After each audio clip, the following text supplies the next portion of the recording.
I've spent the last few months getting to know the 7Artisans 75mm f1.25 lens for Leica M mount. Thank you to 7Artisans for sending me this lens to review. My first impressions were the size and weight. This is a hefty lens. That's the compromise you make for an extremely versatile lens that can work in all lighting conditions. The comparative Leica lens is the 75mm f1.25 Noctilux, which costs around $14,000. On the other hand, the 7Artisans 75mm f1.25 is a bargain at $449. Part of the reason why Leica lenses are so much more expensive is the Leica lenses come perfectly calibrated out of the box, and 7Artisans lenses need to be calibrated by hand. When you get any of the 7Artisans M-mount lenses, you'll first need to check if they are properly calibrated for your rangefinder.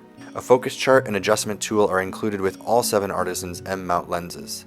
If you have a digital Leica, this process is much easier to complete because you can simply check each image between calibration adjustments. If you plan on only shooting with a mirrorless camera like Fuji or Sony, you don't really need to calibrate your lens because what you see through the EVF is what you'll get. I have seen a few videos that explain methods for getting accurate calibration on a film rangefinder with a 7Artisans lens, and I have found that the following method has worked best for me. First, I tape the chart on a flat surface and get the camera on a tripod roughly to the suggested angle and height. Using matte finish Scotch tape, I tape up the back of the camera and place another piece of Scotch tape across the film plane so that I can see through the camera to the lens.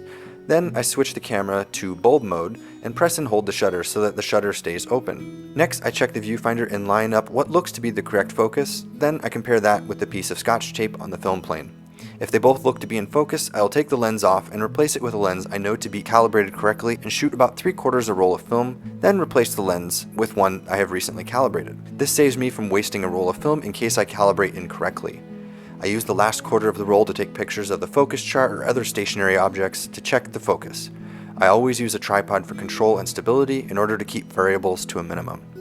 Of course, I won't know if it's calibrated correctly until the film is developed. I find it helpful to take notes on my aperture settings when calibrating so that I know after developing what settings I used for each image. It only took me a few small adjustments to get this lens properly calibrated. I have heard that over time you may need to adjust the lens, but after 3 months of shooting with the 7Artisans lens, I have yet to need to recalibrate. Over the 3 months of testing, I primarily used this lens on an M6 using Kodak Portra 160, 400, 800, Ultramax 400, and 400 Tri-X. This type of fast aperture lens is often used to shoot wide open. Personally, I use the 75mm like I would any other M-mount lens, so lots of my film shots were taken at f2 to f8.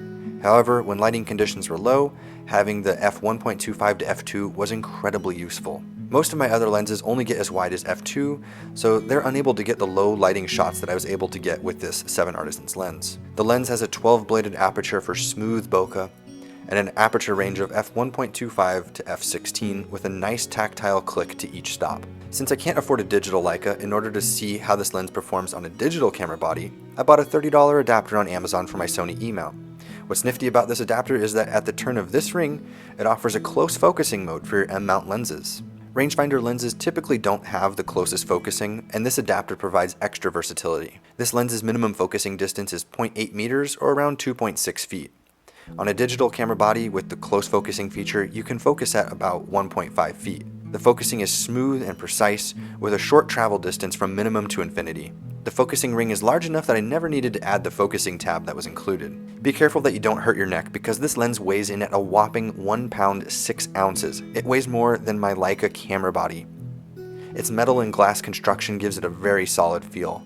Here it is next to a couple other lenses for size comparison. This lens is rather large for a rangefinder, but next to mirrorless lenses, it seems quite small. When shooting on a rangefinder like the M6, you'll notice that the lens blocks some of the viewfinder in the bottom right of your frame, so when you're composing an image, keep that in mind. When you set the camera down with the lens attached, you will notice that the lens causes the camera to not sit flush with the bottom plate, creating a wobble. I just wrapped the strap around the base of the lens to stop this. The front of the lens is a 62mm filter thread, though personally I never used any lens hoods or filters with it. This lens is not weather sealed. There are no gaskets on the back to block water from getting in. I used this lens outside during very light drizzle and snow and saw no damage to functionality. This was only my personal experience, so please take that with a grain of salt and exercise caution when shooting in weather. I would not take this out in moderate to heavy rain or snow. Personally, I found the image quality to be outstanding. It is important to note that the majority of my testing was on film, so naturally there will be some variations in the results. On digital, you can zoom in just to see how high the resolution is. Now shot wide open at f1.25, the image is definitely soft, but has beautiful bokeh and smooth transition from the in-focus to the out-of-focus parts of the image. Contrast is low from f1.25 through f2 and greatly improves after f2.8 through 16. A max aperture of f1.25 is extremely useful in low light or nighttime conditions, especially when shooting film. Nailing the focus at f1.25 isn't an easy task, because any slight movement from either you or your subject can disrupt the focus. Taking a picture of your cat at f1.25 is going to be difficult, unless they're asleep. On digital, it's a bit easier to get the correct focus. On a Sony camera, for example, you can use features to assist in focusing, like focus magnification or focus peaking.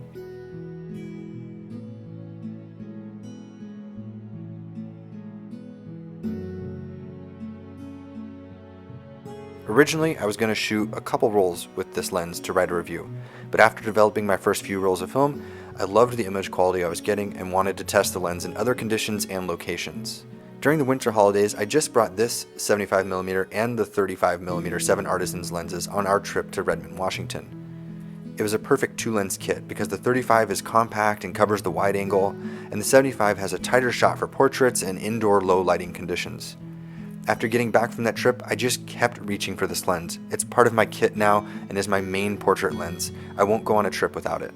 Thanks for watching my video on the 7Artisans 75mm f1.25 M-mount lens. I was so impressed by the image quality, especially for such a reasonable price, that I ended up buying a few more of their lenses while I was making this review. So stay tuned for more videos covering 7Artisans lenses.